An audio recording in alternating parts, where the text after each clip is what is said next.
እሺ ክብር ለኢየሱስ። እሳቱ ሲድራቅ ሚሳቅ አብደናጎን አልበላም። አንተ እንዴት አድርጎ ይበላል? ልንገራችሁ እኔ በደንብ መግባት የምንፈልገው ነገር እግዚአብሔር እንዲያስገባን የሚፈልገው ነገር እንደዚህ አይነት ክርስትና አይደለም። የተቀደሰ ክርስትና በቃ እግዚአብሔርን ያከበርክ እግዚአብሔርን እየፈራህ መኖር ማለት አይደለም። እንደሱ አይደለም። እግዚአብሔርን መፍራት መንፈስ ነው። የሱ መንፈስ ነው። የእግዚአብሔር መንፈስ ነው። እግዚአብሔርን ማክበር የእግዚአብሔር መንፈስ ነው። ከኔ ጋር ናቸው።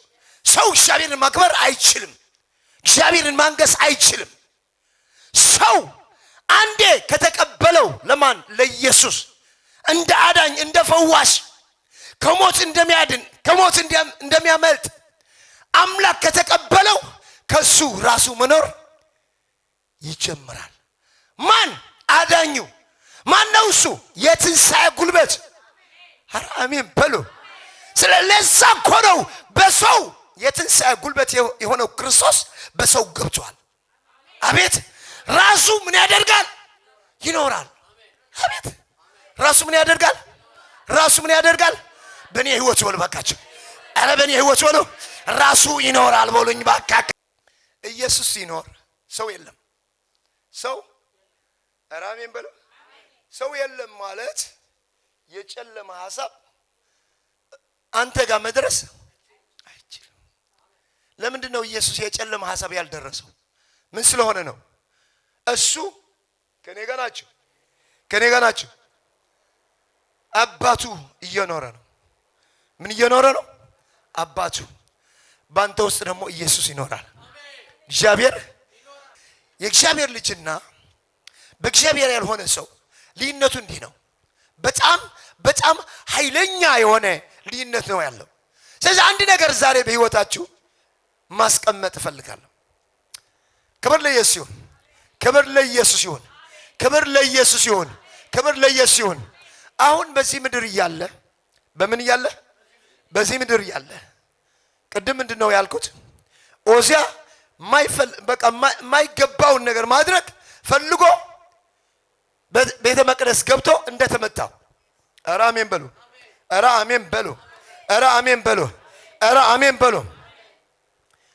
አንተን መግባት ፈጽሞ ማይችልበት ሁኔታ እንዴት ነው? በእኔ ህይወት የእግዚአብሔር ሐሳብ ብቻ የሚፈጸመው? የእግዚአብሔር ክብር ብቻ የሚፈጸመው? እንዴት ነው የጠላት ሴራ በህይወቴ መሆን ማይችልበት መንገድ ካላችሁ አንድ ነገር ነው ሚስጥሩ።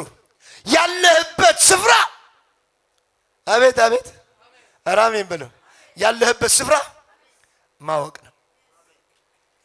እኔ ያለሁበት ጨለማ ሊደርሰው፣ ጠንቋይ ሊደርሰው፣ ድህነት ሊደርሰው፣ ህመም ሊደርሰው አይችልም።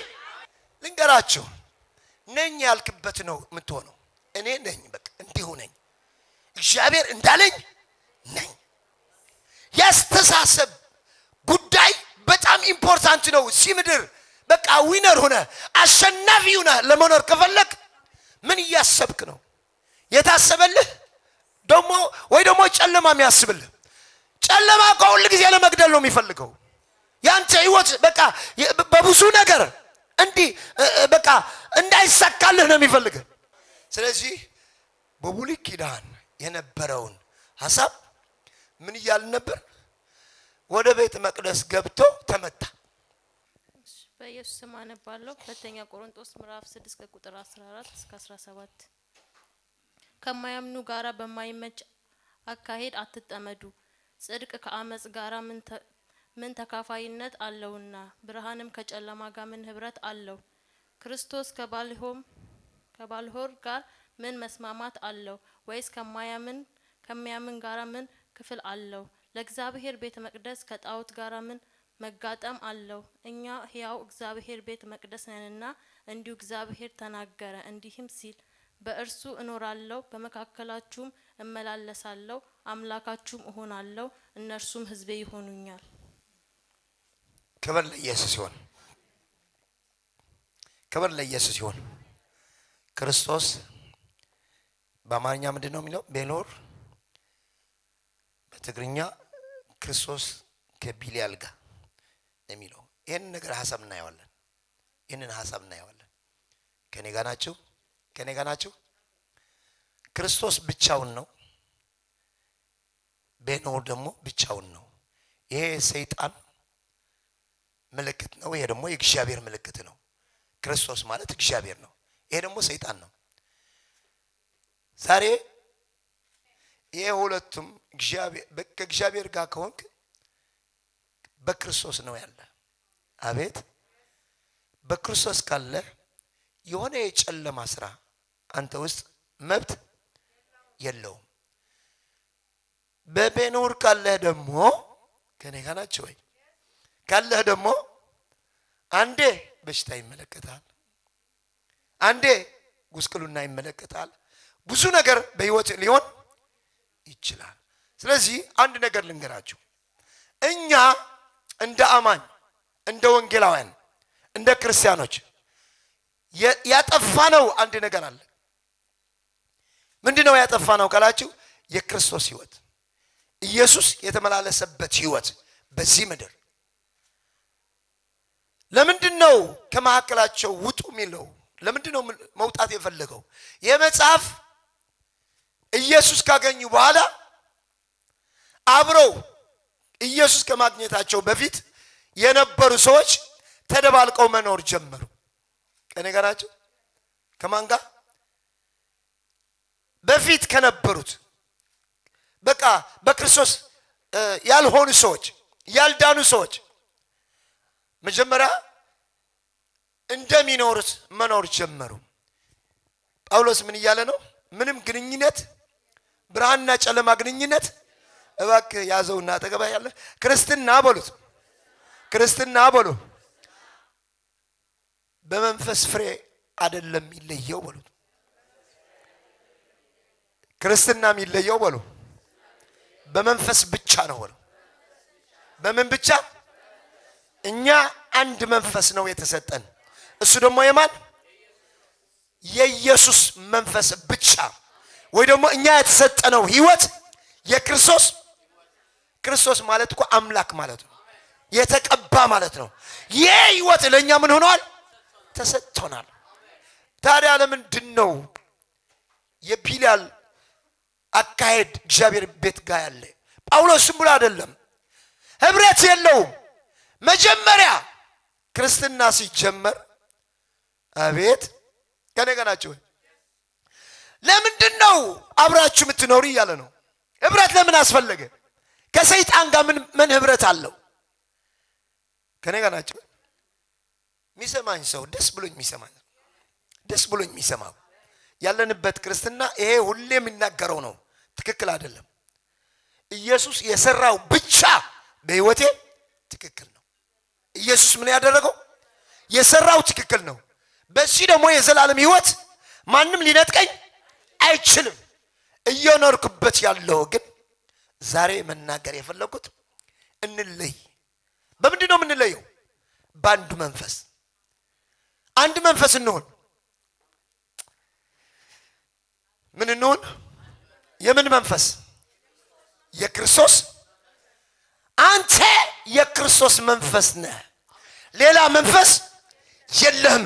ሌላ መንፈስ ከሌለ የምትለይበት ነገር የለም፣ የተደባለቅበት ነገር የለም። ስለዚህ አንድ ነገር ጳውሎስ የተናገረው ነገር በቃ ተለዩ እያለ ነው። ውጡ ከሱ። ምን አድርጉ? አንዴ ወጥቻለሁ እኔ። ኧረ ወጥቻለሁ። አንተ ምን ሆናል? የት ጋር ነው ያለ? በክርስቶስ ህይወት፣ በክርስቶስ በአዲሱ ህይወት፣ በአዲሱ ህይወት ኢየሱስ ዋጋ በከፈለለት ህይወት፣ በትንሣኤ ህይወት። ስለዚህ ልንገራችሁ የክርስቶስ ህይወት ጨለማ እንዴት እንደሆነ አያውቅም። አቤት ጨለማ ምን እንደሆነ የኃጢአት ቴስት የለውም። ከኔ ጋር ናቸው። የኃጢአት ምን የለው። አባቴ ዛሬ ምን እያለ ነበረ መሰላችሁ? ውጡ ያለው ጳውሎስ ከማያምኑ ነው። ከኔ ጋር ናቸው። ኧረ አሜን በሉ። እኛ ግን ከሁለት መንፈስ እንውጣ። ከምን መንፈስ? የፍራቻ መንፈስ ባንተ ውስጥ ካለ የሆነ የሚያስፈራህ ነገር ካለ አንተ በፍቅር ምን አልሆንክም፣ ፍጹም አይደለም፣ ሙሉ አይደለም። ስለዚህ ሁለት መንፈስ ዛሬ ትተን ኧረ አሜን በሉ፣ ኧረ አሜን በሉ እንሄዳለን። ልንገራችሁ አንዴ ጌታን ተቀብለናል። ከነገራችሁ ምን አድርገናል? ጌታ ተቀብለናል። ጌታ ከተቀበልንበት ቀን ጀምሮ ከዓለም በቃ ክደን ነው የወጣን። የተከተለን ነገር ግን ምን ሆኖ ነው ስላችሁ፣ ስለ ድነት ስታስብ እሱ ደግሞ ስለ ጥፋት ማሰብ ይጀምራል። ከነገና ያዙኝ በደንብ እንድትይዙኝ እፈልጋለሁ። አንተ ስለ መዳንህ ስታስብ እንዴት መዳንህ እንደሚነጥቅ ያስባል። አንተ ስለ ክርስቶስ ሚል አይደንቲቲ፣ ስለ አንድ መንፈስ ኧረ ከኔ ጋር ናቸው፣ ስለ ኢየሱስ ህይወት እንደተሰጠ ስታስብ እንዴት አድርጎ ካንተ እንደሚሸሽ ማሰብ ይጀምራል። አንተ ዛሬ አስተሳሰብህ ምን ታደርጋለህ? ትቀይራለህ። እሱ ደግሞ ምን ይሆናል? አስተሳሰቡ ይቀይራል። ለምን ካልክ ድነትን መጠበቅ ከጀመርክ ከኔ ጋር ናቸው። ምን እያልኩ ነው?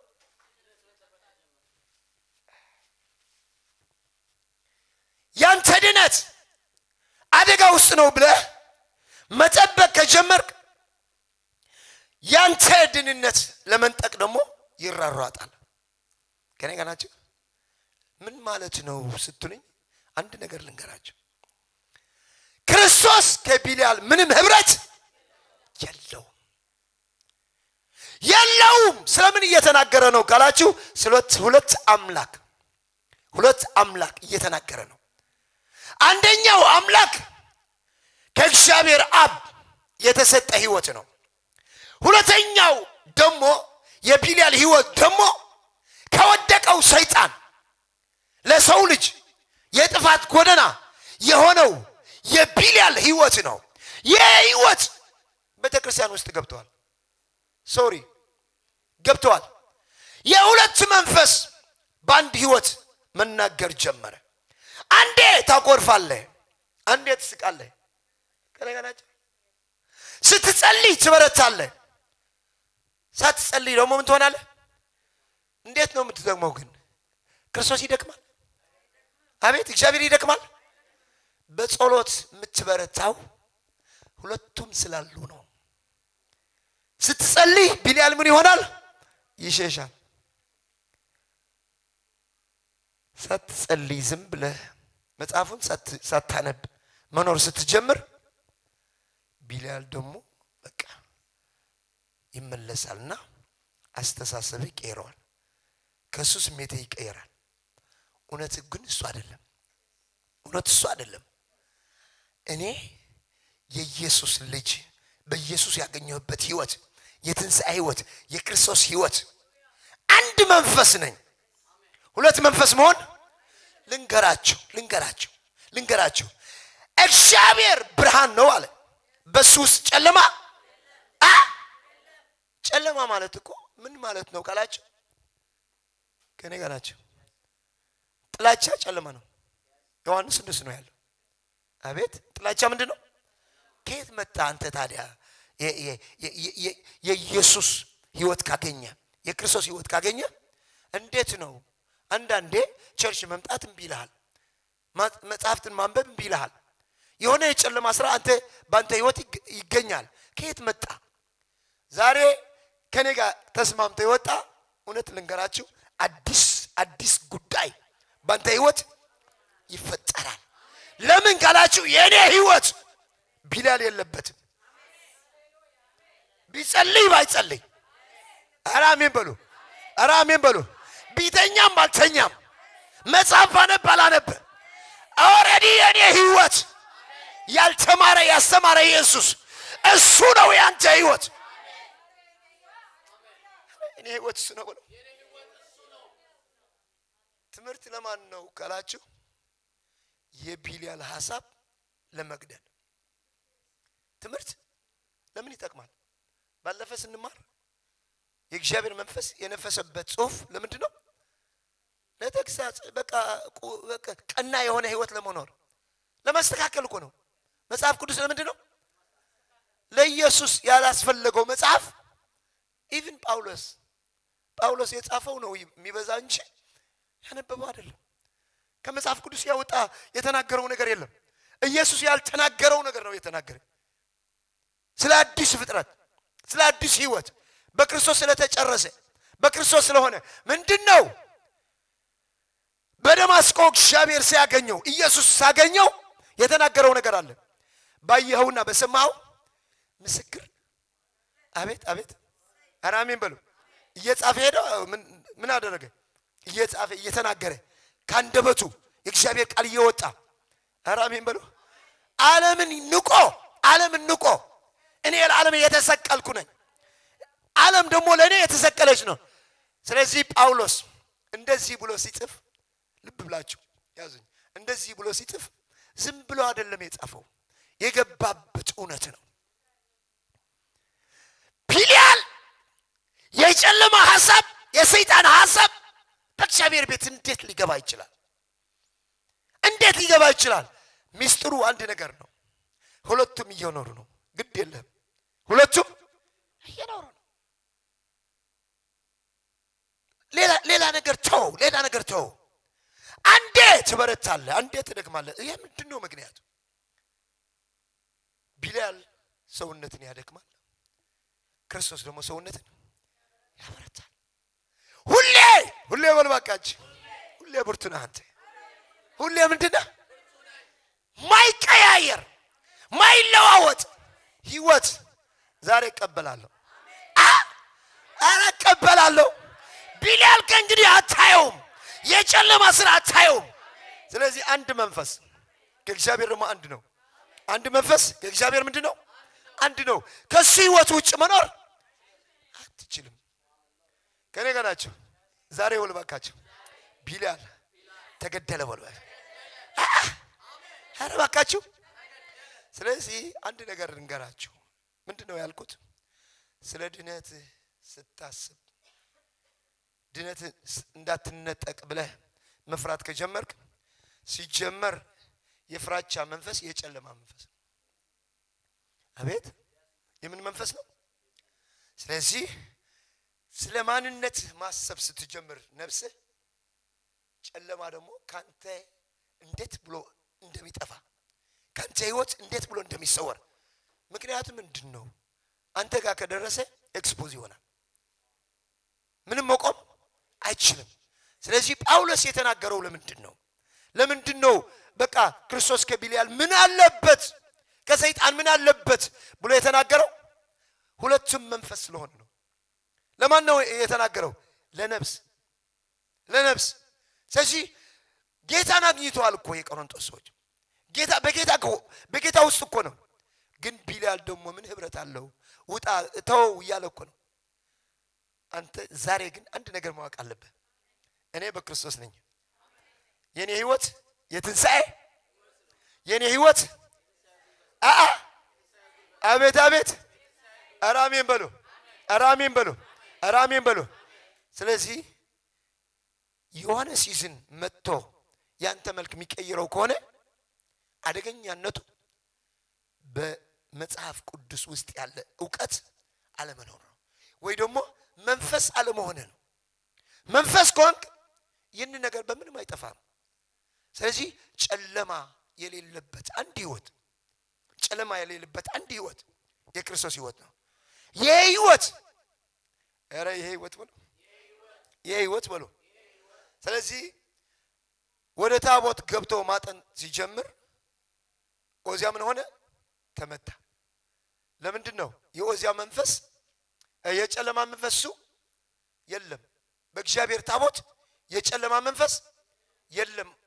እሱ ደግሞ ማይገባውን ነገር ከህግ ውጭ ከቃል ውጭ ነው ማድረግ የፈለገው። ካህን እያለ ራሱን ማጠን ፈለገ።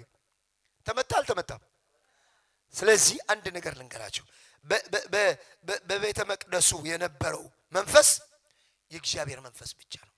ታቦቱ የማን መንፈስ ብቻ ነው? የእግዚአብሔር መንፈስ ብቻ ነው ያለበት። ስለዚህ እሱ መግባት ጨለማ አይችልም። ጨለማ ከማን ጋር መጣ? ኦዚያ እኮ ነው የገባ ካላችሁ ኦዚያ የማይገባውን ነገር ማድረግ የገፋው የጨለማ ሐሳብ ነው። ስለዚህ አንድ ነገር ልንገራችሁ። ዛሬ ብቻዬን ነኝ ካላችሁ እኔ ክርስቶስ በቃ የክርስቶስ ሕይወት ብቻ ነው ያለኝ ካላችሁ አራሜን በሉ። አንተን መግባት የሚፈልግ ምን ይሆናል? ሲጀመር አንተን መድረስ አይችልም። እንደምንም ብሎ መግባት ከሞከረ አንድ መንፈስ አንድ መንፈስ እሱ ደግሞ የክርስቶስ መንፈስ። ስለዚህ ዝም ብላችሁ አትጨናነቁ። በዚህ ዓለም በቃ ጭንቀት የሚባል ኢየሱስ አላስቀመጠም። ሽንፈት የሚባል ነገር አላስቀመጠም። ቢዝነስ ከኔ ጋራችሁ ዝም ብሎ የሚወርድ በቃ የሚወጣ አልሳካ የሚልህ ነገር በቃ ዛሬ 1 ሚሊዮን ነገ 1 ሚሊዮን 2 ሚሊዮን ሳይሆን 1 ሚሊዮን በቃ እንዲህ ብሎ የሚሄድ ያንተ ሐሳብ የሆነ የገባበት ነገር አለ። የሆነ የገባበት ነገር። ስለዚህ ቢሊያል የሚባል ነገር ህግን ማፍረስ ነው። ወደኔ ቢሊያል ምን ነው ያደረገ? ሰይጣን ምን አደረገ? ህግን አፈረሰ። የእግዚአብሔርን ዙፋን ተመኘው። የእግዚአብሔር ነገር ለራሱ ከነገራቸው የእግዚአብሔር ነገር ለራሱ። ስለዚህ እግዚአብሔር ምን አደረገው? ተጣለ። በቃ ከነገራቸው ያንተ ያልሆነ ነገር ልንገራችሁ፣ መደበቅ ምንም ነገር አይጠቅምም። አሁን ሳይሆን እግዚአብሔር እየባረከኝ በብዙ ነገር ምንም አልጎደለኝም። እግዚአብሔር ይባረክ። ከእሱ ቤት የወጣበት ቀን ነው የእግዚአብሔር ቤት ለመስራት የልጆቿን የምታበላበት ገንዘብ ነጥቄ ነው አዳራሽ የሰራው ባስመራ ማለት ነው። በቃ ከ4 ወር ተኩል ከእሱ ቤት ከወጣበት ማለት ነው። ልንገራችሁ፣ መናገር ሲጀምር በኮንፊደንስ ነው የሚናገረው። ብዙ ሰዎች በድህነት የተመቱ ኢየሱስ ስለሌለ አይደለም። ከኔ ጋር ናችሁ? መዳን ስለሌላቸው አይደለም። እግዚአብሔር ሊባርካቸው ስላልፈለገ አይደለም። ምክንያቱ እንዴት አድርጎ አረ ለምን አተወኝ? ለምን ሰጠኝ? የመልእክት ለምን ሰጠኝ? ካልተናገርኩ ደግሞ በቃ አንተ ፈሪ ነህ ከእንግዲህ አልሰጠም ይለኛል። ስለዚህ መናገር አለብኝ። ስለዚህ ባንተ ውስጥ በፋይናንስ ውስጥ ቢሊያል አለ ማለት ነው። የእግዚአብሔር ነገር ላንተ የምትመኘው በዙፋኑ ነው። በእግዚአብሔር ዙፋን ሰይጣን ዙፋን የእግዚአብሔር ዙፋን ተመኘ። ስለዚህ የእግዚአብሔር የሆነ ነገር ሁሉ ኢየሱስ አልተመኘውም። ተመኝቷል? አልተመኘም። የእግዚአብሔር ለማን ነው? ለእግዚአብሔር ነው። ስለዚህ ሁሉ ነገር በዲሲፕሊን ኑሩ። አስራታችሁ ዝም ብላችሁ እግዚአብሔር እንደዳ አትቁጠሩት። ሚሊዮን ብታገባ 100,000 እሱ ነው። ሲጀመር ለእግዚአብሔር 100,000 እከፍላለሁ ብለህ ነው የምታስበው አንተ። 900 ማን ሰጠህ? ህይወት ማን ሰጠህ? ለምን ግን እንደዚህ ገባው? ይጨርሰው እዚህ ወደ ሌላ አልገባ። ስለዚህ የእግዚአብሔር ነገር በደንብ ከገባ ሁሉም ነገር ቢሊያል እንዳይኖርበት ከኔ ጋር ናቸው። አለርት የምትሆንበት ምክንያት እግዚአብሔር ያለ ማወቅ ነው ያደረገው ብሎ አንተ ዝም አይልም። ቃሉ ህግ ነው። ከኔ ጋር ናቸው ወይ? ስለዚህ ቢሊያል ከክርስቶስ ምንም ግንኙነት የለው። የክርስቶስ ብቻ ነው። አቤት። ስለዚህ አባታችን ዛሬ ምን እያለ ነው ካላችሁ፣ ዛሬ አንድ መንፈስ ብቻ ሆነን እንለያለን። አረ እንለያለን። ኢየሱስ ጌታ ነው። የእግዚአብሔር ቤት በብዙ ነገር ተበላሽታ፣ በብዙ ነገር በጥላቻ በምናም በሁሉም ነገር ተመታ እየሄደች ለምንድን ነው ስም ብለን ሰዎችን እየፈወሰን ብቻ ምን ሄደው? የእግዚአብሔር ሐሳብ ለምን አናስታርቀው? ዛሬ ከእግዚአብሔር የምትታረቅበት ጎዳና ቢሊያል ሲወጣ ብቻ ነው። እግዚአብሔር ባንተ ውስጥ ኃይሉ የሚገልጠው ኢየሱስ ብቻ ሲቆይ ሲቀር ብቻ ነው። ስለዚህ እጃችሁ ቀኝ እጃችሁ ብቻ እግዚአብሔር ይባረክ። ዛሬ ወልባካችሁ በእኔ ህይወት በሎ ጨለማ በሎ ተመታ በሎ ጨለማ ተመታ በሎ ኦዚያ እንደተመታ በሎ የኔ ጠላት በሎ ተመታ በሎ ተመታ በሎ። ከህግ ውጭ የሚኖር ሰይጣን ብቻ ነው። ሁላችሁ ወደ እኔ ተመልከቱ፣ ይጠቅማቸዋል። ከህግ ውጭ የሚኖረው ማን ነው? ሰይጣን ብቻ ነው። ኢየሱስ ከህግ ውጭ ኑሮ አያውቅም። እሱን ያስከበረ አባቱ ነው። ደስ ያሰኘው ማን ነው? አባቱ ነው።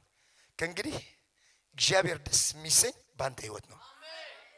አራሜን በለው። በምን ህይወት ነው? ስለዚህ ስለ ፋይናንስ ልባርካችሁ። መቼም በሐሳባችሁ ተስተካክለዋችኋል። በሐሳባችሁ አስራትም ያልከፈላችሁ መባም ያልከፈላችሁ በሐሳባችሁ ምን ሆናችኋል? አሁን ተስተካክያለሁ በሉ ባካችሁ። ልብህ ከተስተካከለ እኮ ነገር ተጨርሷል። አቤት! ስለ ገንዘብ አይደለም ጉዳዩ ስላንተ ነው። ስላንተ ህይወት ነው። ተስተካክለዋል በሉ በኢየሱስ ስም።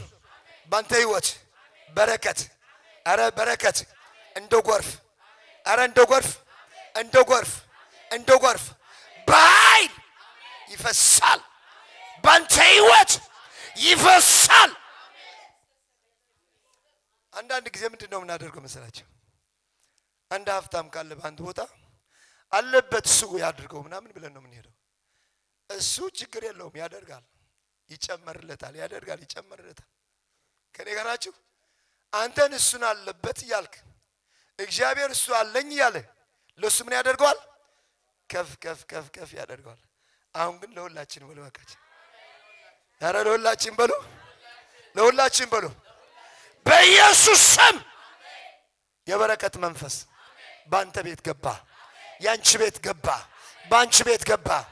ዛሬ ቢሊያል ተመታ። ዛሬ ቢሊያል። ስለዚህ አጭር አማርኛ ልናገርና ከሱ ወደ ጸሎት እንሄዳለን። ቢሊያል ተመታ። ስለዚህ ቢሊያል ማለት ህግ ማፍረስ ማለት ነው። ምን ማፍረስ? ድገሙ ባካችሁ። ቢሊያል ምንድነው የሚያፈርሰው? የሱ ያልሆነ ነገር ምን ያደርጋል?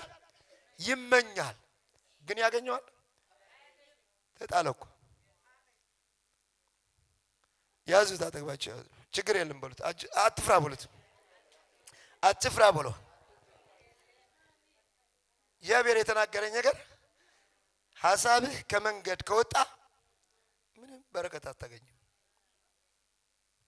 ሐሳብህ ከመንገድ ካልወጣ፣ ከኢየሱስ ካልወጣ፣ ከምን ካልወጣ ምንም አደጋ የሚባል ነገር የለም። ቢሊያል ሲመጣ ድህነት ይዞ ይመጣል። አቤት! ትዕቢት ይዞ ይመጣል።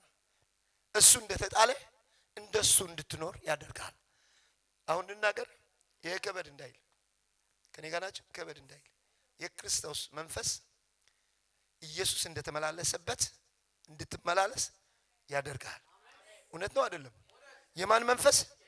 የኢየሱስ የክርስቶስ መንፈስ። ኢየሱስ በዚህ ምድር እንደተመላለሰበት መስቀል እንደሄደ ምናምን አላችም። ኦሬዲ እሱ ጨርሷል። እናንተ የገባን የትንሣኤ መንፈስ ነው። ስለዚህ የቢሊያል መንፈስ ከሌለ ባንተ ህይወት የእግዚአብሔር ክብር ይገለጣል። ዛሬ ከቤታችሁ ቢሊያል እያወጣው። ቢሊያል ህግ ማፍረስ ነው። ህግ ማፍረስ ነው። የፈረሰ ህግ ካለ ቢሊያል ገብተዋል ማለት ነው። ለዛ እኮ ነው ሲኦል ማትገባው። ሲኦል ማትገባው ለምንድን ነው? ስህተትን ብትሰራ አንተ አይደለም እሱ ነው ባንተ ህይወት ገብቶ። ግን ኑሮህ ምን ይሆናል መሰለ? ተሳስተህ ስለሆንክ ያንተ ህይወት አንዳንዴ የክርስቶስ ህይወት ይገለጣል፣ አንዳንዴ ደግሞ የቢሊያል ህይወት ምን ይሆናል? ግን አንተ ፈቅደህ የሰጠው ኢየሱስን ነው። ስለዚህ የዘላለም ህይወት ማንም ሊነጥቀህ። ግን ኑሮህ ምን ይሆናል? ከተለየህ ያማረ ይሆናል። አረ ያማረ ይሆናል በኢየሱስ ስም። ከእግዚአብሔር ቃል ውጭ መኖር አትጀምርም። ከእግዚአብሔር ቃል ውጭ መኖር አትጀምርም። የምትኖርበት ምንድነው? በእግዚአብሔር ቃል ብቻ። ድህነት የቢላል መንፈስ ነው። ከኔ ጋር ናችሁ? ህመም የምን መንፈስ ነው? ልንገራችሁ ከኔ ጋር ናችሁ? በእግዚአብሔር ክብር ስትገባ ህመም አንተ ውስጥ አንተ ጋር ሆኖ በእግዚአብሔር ክብር መግባት ይችላል አይችልም? ድህነትስ ይችላል? ዛሬ በኢየሱስም አንተም ብቻ ከእግዚአብሔር ክብር ትገናኛለህ። የያዘህ ነገር ዛሬ ይበላል። በኢየሱስ ስም ይበላል። በኢየሱስ ስም ያንተ ነገር እንደ እግዚአብሔር ሕይወት መመላለስ ሆነልሃል። እንነሳና እግዚአብሔር ይባረክ።